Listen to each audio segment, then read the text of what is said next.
बिस्मिल्लाहिर्रहमानिर्रहीम, अस्सलाम वालेकुम। वर्ल्ड बैंक ने NFC मुआहदे और 18वीं तरमीम पर नज़रसानी और फ़ंड्स की तकसीम से मुतालिक एक मुफस्सल रिपोर्ट पेश कर दी है और 7 सिफारिशात भी दी हैं कि किस तरह विफाक को मजबूत बनाया जा सकता है।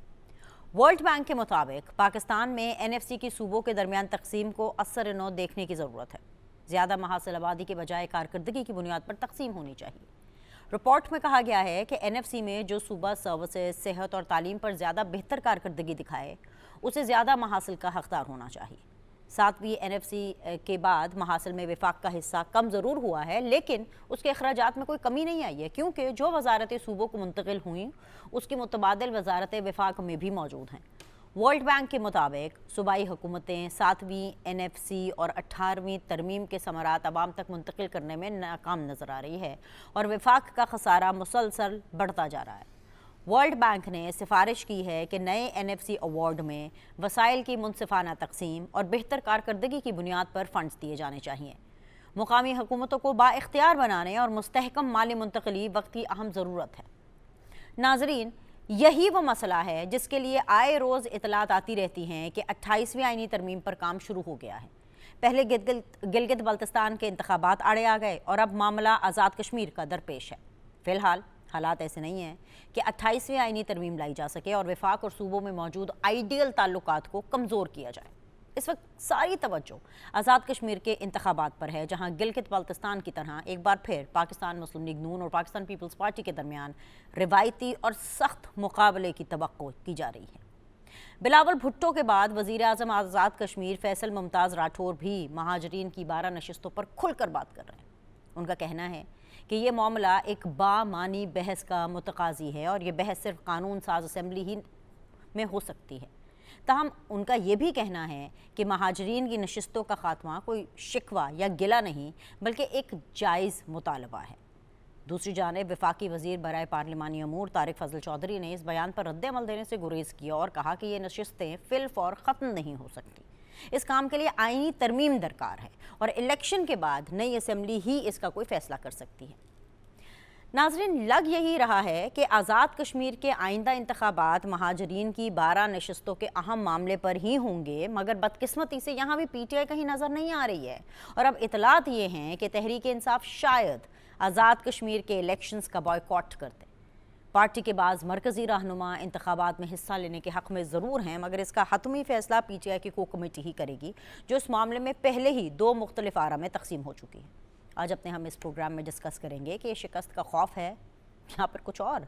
90% मकबूलियत की दावेदार PTI लेवल प्लेइंग फील्ड ना मिलने जैसा रवायती और बचकाना बहाना बनाकर अवामी अदालत में जाने से घबरा क्यों रही है। ये सब कुछ, मगर पहले एक ब्रेक।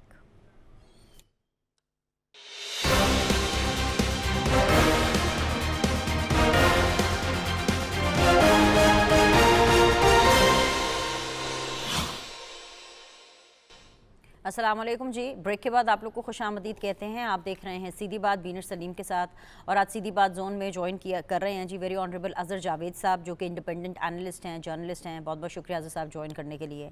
मेरा साथ दे रहे हैं वेरी डायनामिक अज़हर सदीक साहब, जो कि पाकिस्तान तहरीक इंसाफ की रिप्रेजेंटेशन कर रहे हैं। बहुत बहुत शुक्रिया। आज अज़हर स्क्वायर है मेरे शो में। इसके अलावा जी मेरे साथ मौजूद हैं जी वेरी ऑनरेबल अब्दुल्ला हमीद गुल साहब, जो कि इंडिपेंडेंट एनालिस्ट हैं। बहुत बहुत शुक्रिया सर ज्वाइन करने के लिए। Last but never the least the new entrant in Seedhi Baat, लेकिन ऑब्वियसली ज़बरदस्त तज्ज़ियाकार हैं, इकॉनमी के ऊपर इनकी बड़ी ज़्यादा ग्रिप है। हमें ज्वाइन कर रहे हैं जी शुएब अयूब बतालवी साहब। आपका भी बहुत बहुत शुक्रिया शुएब साहब ज्वाइन करने के लिए। शो का आगाज़ एज़ पर ऑर्डर मैं करना चाहूँगी। अज़हर जावेद साहब, ओवरऑल ज़रा व्यू ले लेते हैं NFC अवार्ड को लेकर के। पाकिस्तान की जो मजमूई तौर पर जो सूरत हाल है, क्योंकि वर्ल्ड बैंक की NFC मुआहदे पर नज़रसानी और फ़ंड्स की तकसीम से मुतालिक जो रिपोर्ट आई है, उसने कहीं ना कहीं पढ़े लिखे हलकों में, और इसलिए मैं पढ़े लिखे हलकों कह रही हूँ जिनको समझ है कि what is the division in NFC award, उसको अंदर लेकर के काफ़ी ज़्यादा जो बहस है वो शुरू कर दी है। जो बातें पूरी दुनिया को पता हैं और उस पर पाकिस्तान में तमाम सियासी जमातें मुत्तहिद होकर कौमी मुफाद में कोई फैसला क्यों नहीं कर लेती? क्या ये एक ऐसा मामला है जिसके ऊपर तमाम पॉलिटिकल पार्टीज़ एक कंसेंसस डेवलप करके एक फ़ैसला कर सकती हैं, या फिर आपको लगता है कि बहुत बहस मुबाहिसे के बाद ही ये मामला किसी करवट बैठेगा? देखिए, बहुत शुक्रिया बिनेश साहब। बहस मुबाहिसा तो शुरू हो गया है, कंसेंसस भी अर्ली शुरू हो गया है, क्योंकि जो चारों सूबे हैं उन्होंने अपने हिस्से के फंड्स फेडरल को दिए हैं और ये एक अच्छा आगाज है कि जो वफाक की मुश्किलात हैं फंड्स को इकट्ठा करने के लिए उसका एहसास किया। तो अब हमारे पास तकरीबन एक साल होगा और टाइम है कि हम इस मामले को आगे बढ़ाएं, आगे बढ़ा के इस पे बहस करें, जो सूबों के तहफ़्फ़ुज़ात हैं उनको दूर किया जाए और जो एक बेहतर तरीके से कानून साजी हो सकती है वो हम उसके हवाले से करें। देखिए इस वक्त जो आलमी सूरत हाल है मुआशी तौर पर तकरीबन तमाम दुनिया इस वक्त मुआशी मुश्किलात का शिकार है। आप अमेरिका को उठा के देख लें, आप बरतानिया आ जाएं, जर्मनी चले जाएं या कनाडा चले जाएं, हर जगह आपको मुआशी सूरत हाल मुश्किलात में घिरी नजर आ रही है। तो इस वक्त जो एनएफसी अवार्ड है उस पर नजर षानी की बिल्कुल जरूरत है और सूबे जो है उनको एहसास करना चाहिए। अब सियासत से थोड़ा सा उठ के इस पे बात होना चाहिए और मैं समझता हूँ कि इसका पॉजिटिव आगाज हो चुका है इस बजट में, जब पंजाब ने सबसे ज्यादा हिस्सा जो है वो इस अपने हिस्से का छोड़ा है। इस पर सिंध ने भी उसमें हिस्सा डाला और केपीके ने भी अपने हिस्से जी। में जो फंड्स हैं वो फेडरल को दिए हैं। तो मेरा ख्याल है ये एक अच्छा आगाज है, अच्छे तरीके से, बगैर किसी ऐसी सियासी चपकलिश के जो सही। तमाम सियासी जमातें हैं वो समझती हैं मामलात को, लेकिन उनसे बात करनी चाहिए और उनको ये नहीं होना चाहिए कि अगले बजट के करीब जाके हम मामलात को बात को उठाए। इससे हाँ, पहले अभी से इसका आगाज हो जाना चाहिए। बड़ी अच्छी बात की है कि इस मामले को तूल नहीं देनी चाहिए। Let's go to Shoaib Ayub Batalvi साहब, क्योंकि वो इकोनॉमी को बेहतर तरीके से समझते हैं और मुझे लगता है कि शायद हम सबको एक प्रोफेशनली एक बेटर व्यू दे सकेंगे। एक तो सबसे पहले बहुत बहुत शुक्रिया शुएब साहब सीधी बात का हिस्सा बनने के लिए आज के दिन। दूसरी सबसे इंपॉर्टेंट चीज़ है कि वर्ल्ड बैंक की रिपोर्ट के मुताबिक ये कहा जा रहा है कि आवाम को दी जाने वाली जो सर्विसेज हैं, जैसे सेहत की सर्विसेज हैं, तालीम की सर्विसेज हैं, उनको बेसिकली परफॉर्मेंस बेस, कारकर्दगी की बेस पे देना चाहिए, रादर देन कि आप कारकर्दगी को पीछे करके सिर्फ आबादी की ज़रूरत के हिसाब से फंड्स की तकसीम करें। कहीं ना कहीं मुझे लगता है कि एक लॉजिकल चीज़ है कि अगर कोई सूबा परफॉर्म कर रहा है, वरना होता क्या है कि नॉर्मली किसी सूबे को फंड्स मिल जाते हैं लेकिन वो फंड्स उस सूबे पे लगते नहीं हैं। आपको लगता है कि ये जो बात रिपोर्ट में लिखी गई है इसकी भी कोई सोल्यूशन निकल के सामने आ सकती है? बिस्मिल्लाहिर्रहमानिर्रहीम। देखें, ये बहुत अच्छी सजेशन उन्होंने दी है और इसके ऊपर इम्प्लीमेंट होना चाहिए। जैसे मैं आपसे बात करूं, अगर पंजाब की ये चारों सूबों के मुकाबले में आप केपीके को देख लें, वहाँ पे पिछले 20 साल से एक पार्टी की हुकूमत है और वहाँ पे क्या हाल हो चुका है केपीके का। ना उधर सेहत की सहूलत है, ना वहाँ पे जो है इसकी तालीम की सहूलत है, ना किसी जो है वो उसकी और दूसरे इकॉनमी की क्या सूरत हाल है वहाँ पे। आप उसका मुकाबला फिर इसके साथ साथ आप अगर बलूचिस्तान की तरफ देख लें, उसके साथ साथ सिंध की आप कंडीशन देख लें और इसी तरह आप पंजाब की तरफ देख लें। पंजाब में कारकर्दगी की सूरत हाल आपके सामने है। हेल्थ की आप देख लें कितना काम किया है, जो एक पिछले 3 साल जो एक पार्टी ने हुकूमत की और इतना बेड़ा गर्क किया हमारा। उसमें मैं अगर आप इकॉनमी की तरफ थोड़ा सा आएँ तो मैं आपको बताऊं कि हमारी जो एक्सपोर्ट्स थी जो चल रही थी 2014 से, हाँ। 14 से लेके आप जो 18 तक थी, हमारी स्टेबिलिटी चल रही थी, बड़ी अच्छी गवर्नमेंट चल रही थी, बड़ी चीज़ें चल रही थी उसमें। तो उसमें आप ये देखेंगे उस वक्त के प्राइम मिनिस्टर जो थे चाइना के, उन्होंने विज़िट करना था पाकिस्तान में और वो इन्वेस्टमेंट करने के लिए तैयार थे, क्योंकि दुनिया में कहीं पे भी कोई भी बिजनेसमैन है या कोई भी बिजनेस कंट्री है जो चाइना, क्योंकि एक वर्ल्ड क्लास नंबर 1 इकॉनमी है और वो इधर विज़िट करना चाह रहे थे और उसके लिए पूरी तैयारियां मुकम्मल थी। उस वक्त के प्राइम मिनिस्टर साहब नवाज शरीफ साहब थे, उन्होंने पूरी जो है तैयारियां की हुई थी उसके ऊपर। लेकिन अनफॉर्चुनेटली एक पार्टी ने वहाँ पे धरना दे दिया और जिसकी वजह से उन्होंने $80 बिलियन की इन्वेस्टमेंट करनी थी पाकिस्तान में आके। वो धरना ऐसा शदीद किस्म का दिया गया जिसका इतना ज़्यादा हमारी कंट्री को नुकसान हुआ कि वो पाकिस्तान की बजाय चाइना के प्राइम मिनिस्टर वो चले गए इंडिया और इंडिया में जाके उन्होंने अच्छी खासी इन्वेस्टमेंट की और जो $80 बिलियन की होनी थी उसके बाद फिर हमारी गवर्नमेंट ने, मियाँ साहब ने जाके इन्वॉल्वमेंट की तो फिर $30 बिलियन की छोटी सी इन्वेस्टमेंट हुई। तो ये इस तरह के जो हर्डल्स आते हैं, इसके लिए कारकर्दगी की बुनियाद पे ही चीज़ें देखी जाती हैं।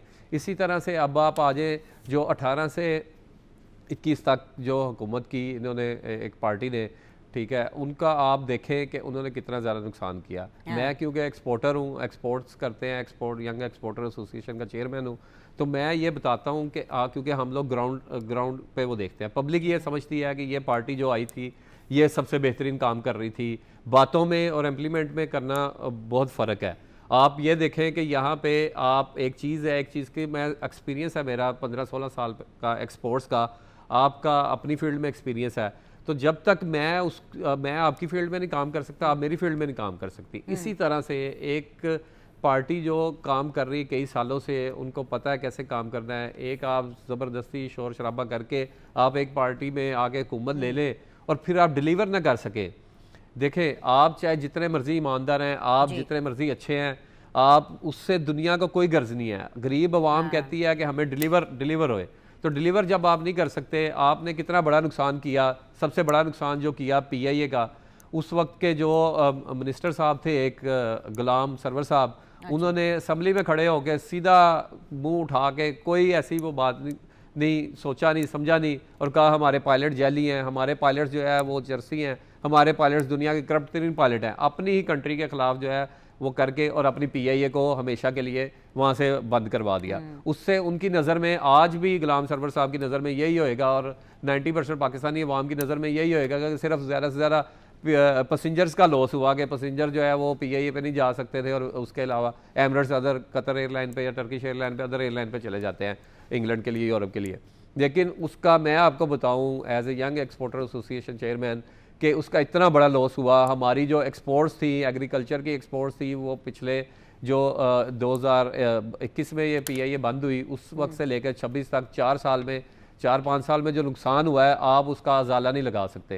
हमारी जो एक्सपोर्ट्स उस वक्त थी वो थी तकरीबन $19 बिलियन पे। आपकी बातें सुन के वो हमारी एक्सपोर्ट्स जानी थी। अभी आज तक हमारा टारगेट था $50 बिलियन सुन करके मुझे लग रहा है कि यही वो मसाइल हैं जिसके लिए आए रोज इतलात आती रहती हैं कि भाई तरमीम होनी चाहिए, 28वीं तरमीम होनी चाहिए। लेकिन ऑब्वियसली पहले गिलगित बल्तिस्तान के इंतखाबात थे, आज़ाद कश्मीर के इंतखाबात थे। वापस आपकी तरफ आऊंगी, जरा अज़ीज़ सदीक साहब की तरफ में जाती हूँ। अज़ीज़ सदीक साहब, आप आई एम श्योर कि आप कमेंट करना चाहेंगे जो भी शुएब अयूब साहब ने अपना एक पर्सनल एक्सपीरियंस भी शेयर किया, और क्योंकि वो इकोनॉमी को समझते हैं तो उस हवाले से उन्होंने अपना एनालिसिस भी दिया सा। लेकिन साथ ही साथ ये ज़रूर बताइएगा कि जो वर्ल्ड बैंक की रिपोर्ट है उसके मुताबिक विफाक का खसारा मुसलसल बढ़ता जा रहा है। जो वर्ल्ड बैंक की रिपोर्ट है उसने इस मुआहदे के ऊपर जिस तरीके से नजरसानी, फंड्स की तकसीम के हवाले से जो भी अपनी पॉइंट ऑफ व्यू बताया उस रिपोर्ट में, क्या लगता है ये रिपोर्ट क्या मिसगाइड कर रही है या वाकई सूरत हाल ऐसी ही है? देखिए, 2-3 चीजें जरा समझिएगा। पहली जो बात है, बताइए। NFC का अवार्ड आपको आज याद आया? मेरा एक सवाल है, ये किसने तरामीम की थी? ये आपको पता है ना, चार्टर ऑफ डेमोक्रेसी के अंदर हुआ था, और उस वक्त से लेकर आपको आज क्यों ख्याल आ रहा है? उसकी 3 वजह है, पहले जरा समझना है आपको। पहली बात है कि आप अपने मुल्क की इकोनॉमी को कंट्रोल नहीं कर सके। कैसे? आप FBR के टारगेट, सुनिएगा, FBR के टारगेट अचीव नहीं कर सके। आपने ये जो काम करना है ना, आपको आज जो ख्याल आ रहा है, आपको पार्लियामेंट में बैठ के हेल्थी डिबेट शुरू करनी चाहिए थी। आपको बिजनेस वाले लोगों को इन्वॉल्व करना चाहिए था। आपको फाइनेंशियल एक्सपर्ट को डाल के, यानी अभी तक तो देखिए ना, कन्विंसिंग आर्गूमेंट, आप देखें ना, क्वेश्चन ये है कि कन्विंसिंग आर्गूमेंट के लिए आपको एक बेस बनानी है। बिल्कुल, पॉइंट आ गया। वापस आती हूँ अज़ीज़ सदीक साहब आपकी तरफ। अब्दुल्ला हमीद गुल साहब, ये इस बात पे तो कंसेंसस डेवलप हो गया आज के मेरे चारों गेस्ट के बीच में कि जो वर्ल्ड बैंक की रिपोर्ट के मुताबिक जो NFC का जो मुआहदा है उसके ऊपर नजरसानी, फंड्स की तकसीम के हवाले से नजरसानी होनी चाहिए। अज़ीज़ सदीक साहब भी कह रहे हैं बिल्कुल होनी चाहिए, अज़ीज़ जावेद साहब भी कह रहे हैं बिल्कुल होनी चाहिए, शुएब अयूब साहब तो मतलब कह रहे हैं कि 100% होनी चाहिए। आपका इस बारे में क्या ख्याल है, और क्या आपको लगता है आज की डिबेट सुनने के बाद भी, देखिए पार्लियामान में भी डिबेट होनी है जो कि MNAs MPs ने करनी है, लेकिन शोज़ में भी डिबेट्स होनी है, आपको लग रहा है आज की डिबेट और ये टेम्परेचर को टेस्ट करके कि शायद 28वीं तरमीम की ज़रूरत है कि नहीं है, लेकिन NFC को डेफिनेटली रिवाइज करना है? बिस्मिल्लाहिर्रहमानिर्रहीम, बहुत बहुत शुक्रिया, आपने मुझे मदऊ किया। NFC की बात कही। देखिए, NFC के ऊपर मेरे ख्याल में सूबों के हवाले से जो बातचीत है उसको आप बेहतरीन फोरम्स, असेंबली का फोरम है उसके ऊपर डिस्कस करना चाहिए। किसी को अगर एतराज है तो उसके ऊपर अदालत का दरवाजा खुला हुआ है, क्योंकि एहतजाज सड़कों पे जब आते हैं तो उनके नताइज कभी भी कोई ज्यादा अच्छे बरामद नहीं होते। इसलिए बेहतर यही है कि जो अवाम के नुमाइंदे हैं, जिनको अवाम ने सिलेक्ट किया है, अवाम ने उनको वोट दिया है, उनकी नुमाइंदगी भी करें, उनकी दिलाजारी भी ना करें, और उस जो जमहूरियत की एक खूबसूरती है उसको बातचीत के जरिए, दलाइल के जरिए अपने मामलात को सामने लाएं। क्योंकि बिल्कुल। मेरा ख्याल है ना ऑपोजिशन ना हुकूमत कोई भी मुल्क का दुश्मन नहीं हुआ करता, क्योंकि आज अगर कोई ऑपोजिशन में है तो कल वो हुकूमत में आता है। तो जाहिर है मुल्क की बेहतरी के लिए फायदे होते हैं, लेकिन बातचीत करके, इसमें कोई शक शुबा नहीं है कि इसमें बेटरमेंट की गुंजाइश है। आईएमएफ पाकिस्तान के प्रोग्राम को बहुत क्लोजली मॉनिटर करती है, और जिस तरह से उसने कहा कि मिनिस्ट्रीज की तादाद कम होनी चाहिए, उसने कहा कि हुकूमती अखराजात कम होने चाहिए, इसमें कोई दूसरी राय नहीं है कि ये सारी चीजें होनी चाहिए। अब जो इसके अंदर अहम बात है वो है आपका मुस्तकबिल के लाहे अमल। देखिए, असल मसला यह है कि पाकिस्तान की मईशत की अगर ज़बू हाली है या उसके अंदर मुश्किलात हैं, उसकी बहुत बड़ी वजह दहशत गर्दी की जंग है। दहशत गर्दी की जंग की वजह से पाकिस्तान को मुश्किलात हैं। ईरान और पाकिस्तान के हवाले से जो पाकिस्तान का किरदार, हम ये क्यों नहीं बात करते कि अभी जो डिफेंस डील्स हैं उनके जरिए $12 बिलियन अल्हम्दुलिल्लाह पाकिस्तान को डिफेंस एक्सपोर्ट प्रमोशन ऑर्गेनाइजेशन को ऑर्डर मिले हैं। हम ये बात क्यों नहीं करते कि ईरान के हवाले से हमें खुशाइंद खबरें जो हैं वो सुनने को आ रही हैं, और कम से कम जो है वो इनिशियल स्टेजेस पे $12 से $15 बिलियन का, और फिर आगे साल 2 साल के अंदर $36 बिलियन का इजाफा होने जा रहा है। देखिए, मकसद यहाँ ये नहीं है कि किसकी हुकूमत है किसकी नहीं है। माजी के अंदर नून लीग से भी बहुत गलतियां हुई, पीटीआई ठीक से है। भी हुई, मुस्लिम लीग से भी हुई, लेकिन इसका हरगिज ये मतलब नहीं है कि आइंदा भी वो गलतियां ही करते चले जाएंगे और बेहतरी की तरफ तवज्जो नहीं देंगे। इसलिए मेरे ख्याल में एनएफसी अवार्ड के साथ साथ जो मामलात हैं वो दहशत गर्दी का एक बहुत बड़ा मामला है, हाँ। जिसको हुकूमत पाकिस्तान इस टाइम पे कलेक्टिव एफर्ट के जरिए दुरुस्त कर रही है। रोजाना शहादतें हो रही हैं, भारत और इसराइल पाकिस्तान के मुखालफत में है। इस टाइम पे पाकिस्तान को यकजहती, इत्तेहाद और तंजीम की जरूरत है। अगर हम इस चीज को बालाए ताक रखेंगे तो यकीनन मुश्किलात में हम घिर जाएंगे। हमें पॉइंट इस इज टाइम वेल पे टेकन। आईएमएफ, वर्ल्ड बैंक के सामने बजाय इसके जाके कि हम जो अब्दुल्ला है वो हमीद गुल साहब, एहतजाज करते आवाज़ जाएं। आवाज़ आपकी पहुंच रही है, बड़ी बुलंद और तवाना आवाज़ है। ये हमने पार्लिमानी जो मसाइल है उनको तो डिस्कस कर लिया। मुझे ब्रेक का कहा जा रहा है, मेरे साथ ही रहिएगा, क्योंकि अवामी मसाइल, एक और अवामी अदालत लगने वाली है आज़ाद कश्मीर में, उसका भी आगाज़ मैंने आप ही से करना है। एक छोटा सा ब्रेक लेते हैं, वापस आएंगे तो डिस्कशन के सिलसिले को जारी रखेंगे। Will be back.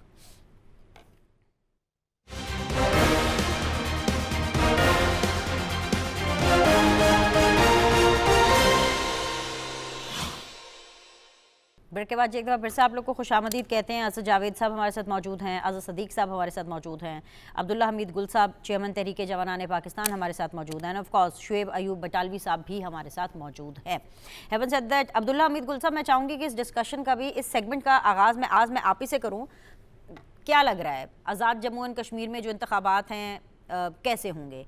Will they be similar to Gilgit Baltistan? वहाँ पर भी आपको आवाज़ें सुनाई देंगी कि सही इंतखाबात की तरफ हम नहीं जा रहे हैं, इलेक्शन कैंपेन्स में धांधली हो रही है।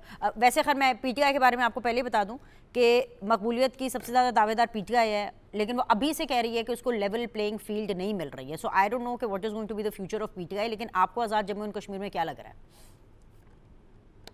देखिए, मैं बहुत शुक्रिया। सबसे बड़ी बात यह है कि आज़ाद कश्मीर के डायनामिक्स बहुत ज़्यादा तेज़ी से तब्दील हुए हैं, इसमें कोई दूसरी राय नहीं है कि चाहे वो पिछली दफ़ा चौधरी साहब की हुकूमत थी या अभी मौजूदा फैसल राठौर साहब की हुकूमत है, आवाम की उमंगों को उस अंदाज में डील नहीं किया गया जिस तरह से आवाम की ख्वाहिशात थी। इसमें भी कोई शक नहीं है कि जब ऐसे हालात पैदा होते हैं तो गैर मुल्क जो हैं, जो दुश्मन हैं, वो इस चीज का भरपूर फायदा उठाते हैं, ये उनका काम है। तीसरी जानिब हमें ये भी मालूम है कि पिछले 3 साल में 12 अरब रुपया भारत ने लगाया सोशल मीडिया के जरिए सबवर्जन के जो है वो फौकियत देने के लिए, लोगों अच्छा। के जहन साजी करने के लिए। There is no doubt about it. अब इस सब के अंदर अगर आजाद कश्मीर की ग्राउंड सिचुएशन देखी जाए, मैं भी इस टाइम पे इलेक्शन उसमें लड़ रहे हैं और हमारी पार्टी का बाकायदा जो हिलाल है वो हमारा एक साइन है। तो मकसद यहाँ ये है कि इस टाइम पे जो इलेक्शन हैं वो बड़े मेरे ख्याल में नेक टू नेक होंगे, और साथ ही साथ उसके अंदर पुंछ डिवीजन है जो कि एक मेरे ख्याल में ट्रबल सम डिवीजन बना हुआ है, सर लेकिन एक अब मिनट देखना यह है कि क्या वक्त पे होंगे। अब्दुल्ला मिसगुल साहब, नेक टू नेक मतलब किसके बीच में नेक टू नेक?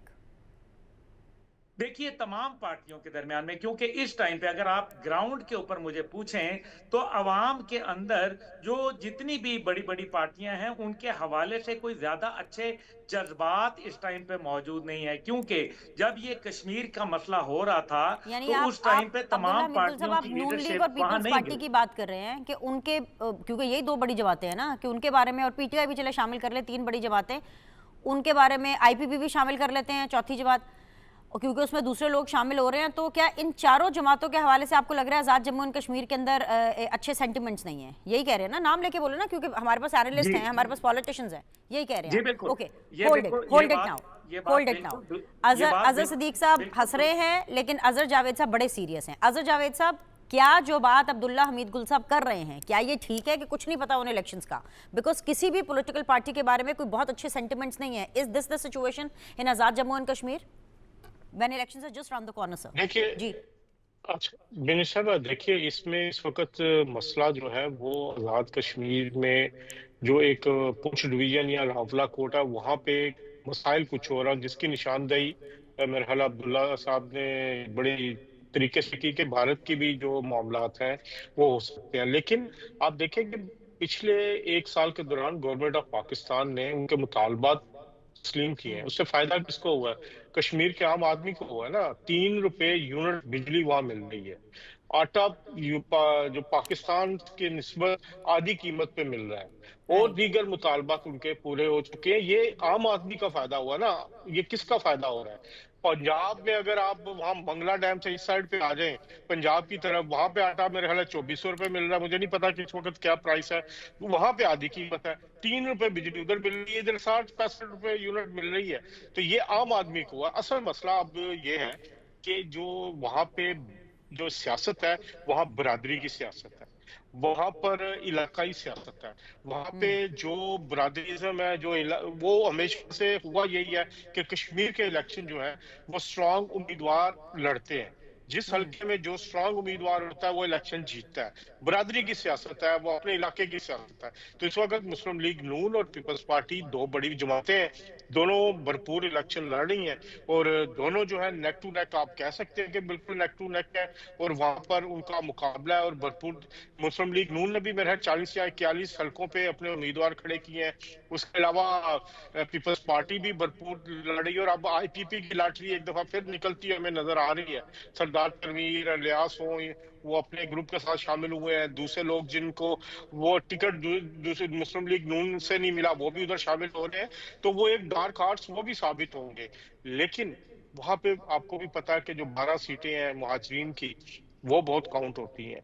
तो इस वक्त जो पलड़ा मुझे भारी नजर आ रहा है वो मुस्लिम लीग नून का नजर आ रहा है। अच्छा। कि जो हुकूमत जो है मुस्लिम लीग नून की बनती हुई नजर आ रही है वहां पर, क्योंकि हालात जो वाकयात बता रहे हैं वो यही है कि भरपूर कैंपेन इस वक्त जारी है आजाद कश्मीर में। तहरीक इंसाफ के लोगों को भी जो लोग हैं, जो उनको टिकट उनके होल्डर्स हैं, वो भी अपनी कंपेन कर रहे हैं, क्योंकि वो भी बड़ी बरादरियों से उनका ताल्लुक है। उनके भी जो मजबूत उम्मीदवार बिल्कुल है, और वो लगे हुए हैं अपने तौर पे, गो के उनके पास निशान नहीं है। लेकिन जाहिर बात है तहरीक इंसाफ की जो एक बैकिंग है वो अनाउंस भी की गई है उनकी तरफ से, टिकटों का भी ऐलान किया गया है। ठीक तो है। ये एक सरफरीकी मुकाबला होगा। तहरीक इंसाफ के आजाद उम्मीदवार भी जीतेंगे। अब ये नहीं पता कि वो जीतने के बाद आजाद रहते हैं या मुस्लिम लीग नून या अच्छा, पीपल्स मैं पार्टी में एक बात शामिल बताऊं, हो यहाँ जाते पे हैं। एक ये बात ट्विस्ट है।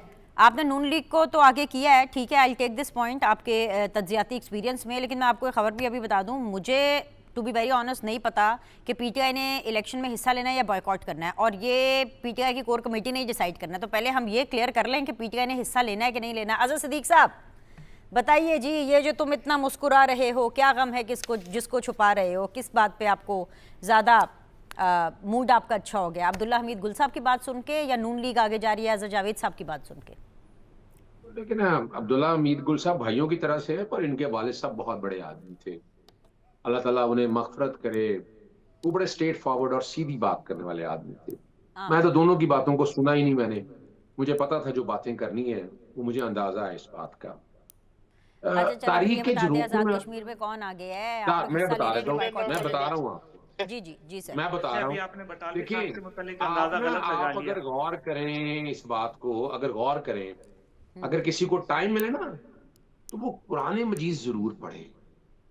गज़वा हिंद और अमेरिका यहाँ क्या करना आया था, इसराइल क्या चाहता है, चलें इसे आगे ले जाता हूँ।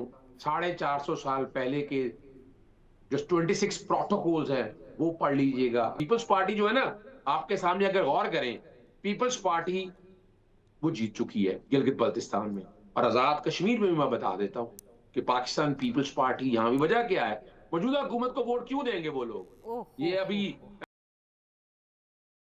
दिया गया मुस्लिम लीग नून ने इस मुल्क को अगर देखा जाए, ये तो अब जाके मैं पूछे ना, वहां जाके देखे ना सही ना। मौजूदा हुकूमत पीपल्स पार्टी की तो है वहां पर। Please correct me if I am wrong.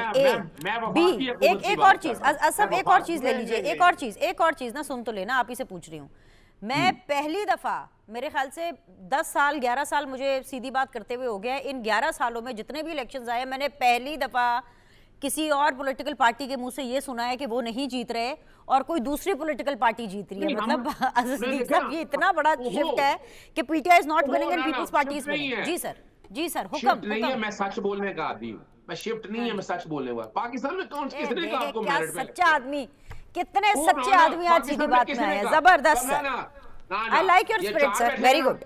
यहाँ तो आम आदमी बात ही नहीं कर सकता।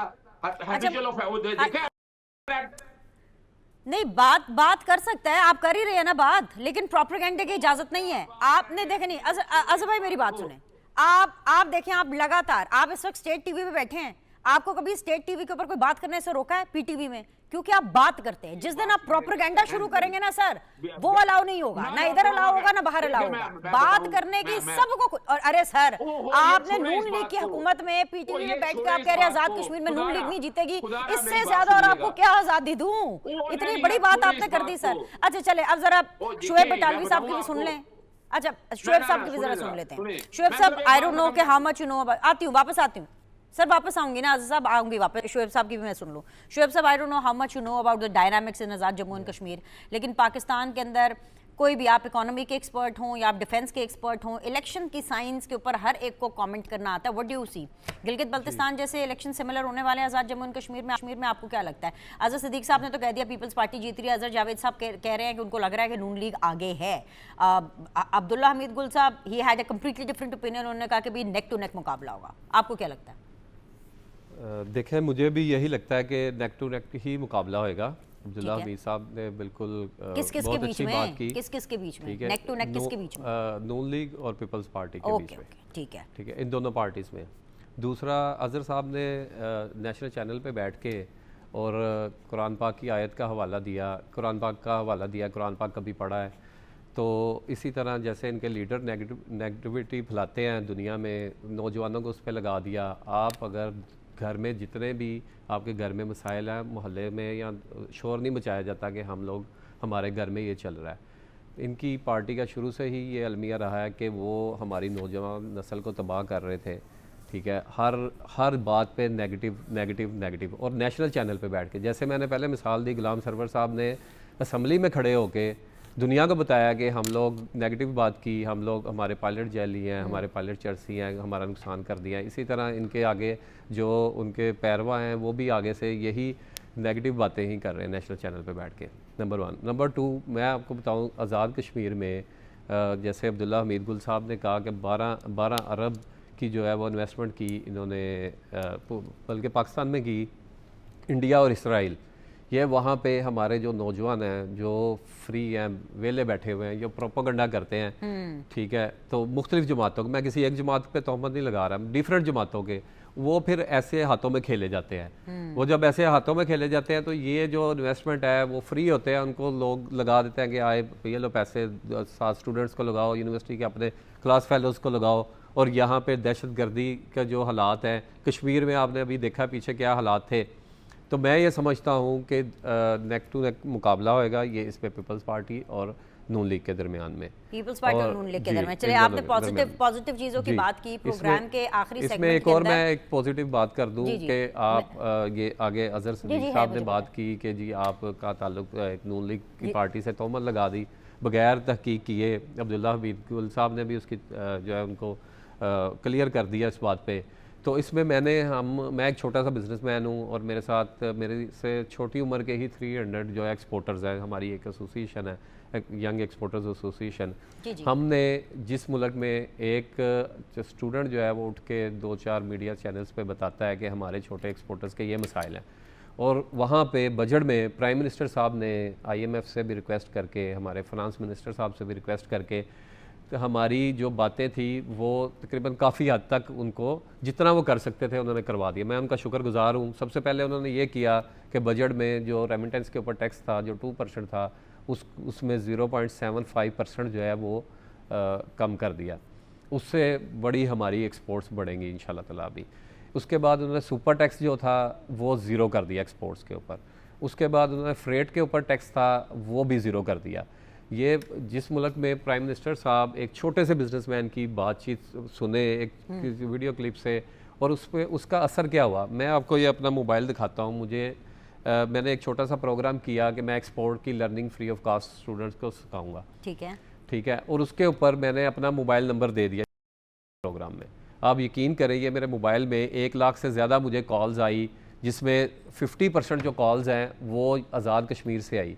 जो ओवरसीज पाकिस्तानी बैठे हैं वो सारे एक्सपोर्ट सीखना चाहते हैं, इकोनॉमी को बेहतर करना चाहते हैं। पॉइंट आ गया। एक और जी पॉजिटिव खबर की तरफ बढ़ते हैं। मैं अब्दुल्ला साहब भी कुछ कहना चाहते हैं। अब्दुल्ला साहब मेरा सवाल ले लीजिए, और यही सवाल मेरा तीनों हजरात से है, मतलब अब्दुल्ला हमीद गुल साहब, अजहर सदीक साहब एंड अजहर जावेद साहब रिस्पेक्टिवली इसके ऊपर ओपिनियन देंगे।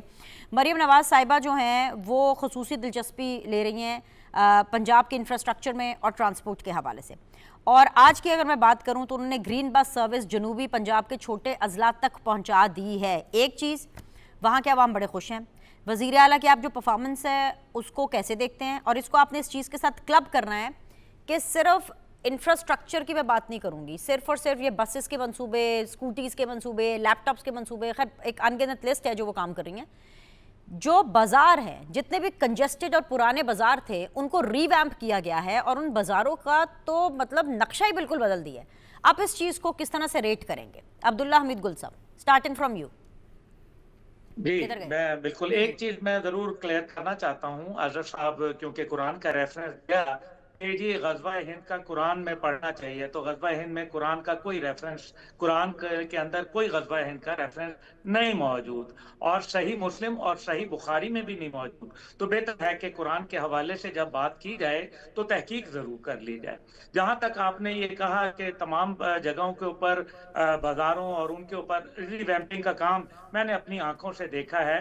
ठीक है, बहुत सारे अभी जगह हैं, बहुत बड़ा सूबा है पंजाब, इसके ऊपर काम करने वाला है, लेकिन there is always room for improvement, but I think कि जो काम हो रहा है वो अच्छा है। बाकी सूबों के मुकाबले में जब मैं बलूचिस्तान जाता हूँ, जब मैं KPK जाता हूँ, सिंध जाता हूँ, तो मुझे नजर आता है कि पंजाब के अंदर चीजें काफी बेहतरी की तरफ जा रही हैं। और वैसे भी जब मैं नेशनल सिक्योरिटी वर्कशॉप कर रहा था और उसके हवाले से मुख्तलिफ सूबों में, तमाम सूबों में जाने का मौका मिला, तो बिलीव यू मी, ये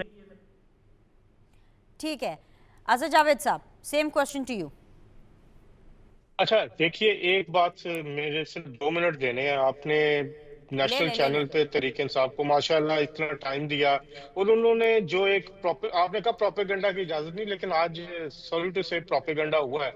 इन्होंने पहले ये कहा कि जी पाकिस्तान के जो ये हुकूमत है नालायक तरीन है, ये है वो। शहबाज शरीफ अगर ना होता तो ये तरीके इंसाफ जिस हालत में छोड़ के गई थी बल्कि उस वक्त भी इन्होंने कहा कि पाकिस्तान बैंकरप्ट होने जा रहा है, दिवालिया होने जा रहा है। आपको याद होगा, ज्यादा पुरानी बात नहीं है कि पाकिस्तान श्रीलंका बनने जा रहा है, और तरीके इंसाफ के तमाम अकाउंट्स इसी चीज को प्रमोट कर रहे थे इस वक्त। लेकिन यही वजीर आजम शहबाज शरीफ था जिसने पाकिस्तान को ना सिर्फ दिवालिया होने से बचाया, इस वक्त पाकिस्तान पूरी दुनिया के अंदर जो उसकी रेटिंग है वो इस वक्त हाईएस्ट लेवल पे है। आपने जो काम कर दिखाया पिछले 76 साल में नहीं हो सका। पाकिस्तान दुनिया के फैसले कर रहा है, इस्लामाबाद आपका पूरी दुनिया की तवज्जो का मरकज है।